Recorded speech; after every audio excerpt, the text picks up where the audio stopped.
નમસ્કાર દર્શક મિત્રો, આપ જોઈ રહ્યા છો એને ન્યૂઝ. હું છું એન્કર અર્પિતા પટેલ. હવે જોઈએ અગત્યના સમાચાર.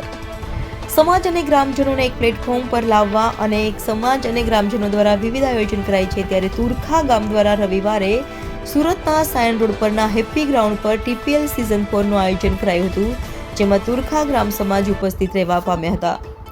સુરતના સાયન રોડ પરના હેપ્પી ગ્રાઉન્ડ ખાતે લેઉવા પટેલ પ્રગતિ મંડળના તુરખા ગામ દ્વારા 13મો સ્નેહ મિલન સમારોહ તથા ક્રિકેટ ટુર્નામેન્ટ TPL સિઝન 4 નું આયોજન કરાયું હતું. તો તુરખા પ્રીમિયર લીગ ક્રિકેટ મેચમાં 5 ટીમોએ ભાગ લીધો હતો. સવારના 7 વાગ્યાથી શરૂ થયેલ ક્રિકેટ મેચ મોડી રાત્રિ સુધી ચાલી હતી, જેમાં ફાઇનલમાં પ્રભાતી 11 અને મેગ્નેટ 11 વચ્ચે ખરાખરીનો જંગ જામ્યો હતો. આ ક્રિકેટ જંગમાં પ્રભાતી 11ની ટીમનો ભવ્ય વિજય થયો હતો. વિજેતાઓ માટે ઇનામ વિતરણ સમારોહ પણ યોજાયો હતો, જેમાં તુરખા ગામના ઉપસ્થિત મહાનુભાવોએ વિજેતા થયેલા અને રનર્સઅપ ટીમોને ઇનામો આપી અભિનંદન આપ્યા હતા. તો ત્યારબાદ તુરખા ગામના સ્નેહમિલન કાર્યક્રમ યોજાયો હતો, જેમાં નાના બાળકોથી માંડીને મોટેરા સુધીનાઓ હાજર રહ્યા હતા અને સ્વરૂચિ ભોજનનો આનંદ માણ્યો હતો. રિપોર્ટર નૈતિક રેશમવાળા, NN ન્યૂઝ, સુરત.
મારું નામ ધર્મેશ લાભુભાઈ ગોટી છે. આ અમારો 13મો સમસ્ત લેવા પટેલ તુરખા સમાજ સ્નેહ મિલન સમારોહ છે. અને આ TPL નું ચોથું આયોજન છે, TPL 4 નું આયોજન. જે આ આયોજન કર્યા પછી અમારા ગામના ઘણા નાના જે છોકરાઓ છે કે નવયુવાનો છે એ પછી અમારા બહુ સંપર્કમાં આવ્યા, એકબીજાના ધંધામાં ઘણા મદદરૂપ થાય છે અને આમાં ખૂબ સારી સફળતા મળી અને હળી મળીને બધા રમે છે. આયોજન કરવા પાછળનું કારણ શું છે? બસ આ આયોજન કરવા પાછળનું કારણ જે આપણે ગામડેથી જ્યારે સુરતમાં આવ્યા ત્યારે એકબીજા ઘણા એવા પરિવારો હોય છે કે જેના આપણે નવયુવાનોને ઓળખતા પણ નથી હોતા.